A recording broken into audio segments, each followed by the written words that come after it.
Kaip įveikti osteochondrozę? Su osteochondroze reikia pradėti kovoti nuo jaunų dienų, nes ji pradeda vystytis lytinio brendimo laikotarpiu.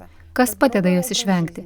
Tai sveikas gyvenimo būdas, fizinis aktyvumas, gydomoji mankšta ir kasdieniai pratimai.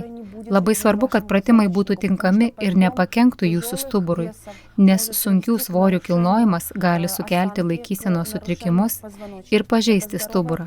Taip pat svarbu sveika ir subalansuota mityba. Ji turi būti turtinga vitaminais bei mineralais.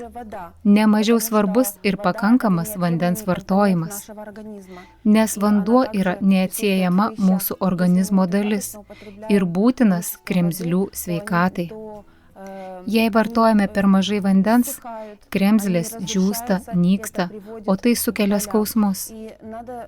Rūpinti savo stuburu reikia nuo pat mažens, tiek savo vaiko, kad gyvenimas būtų kokybiškas ir be skausmo.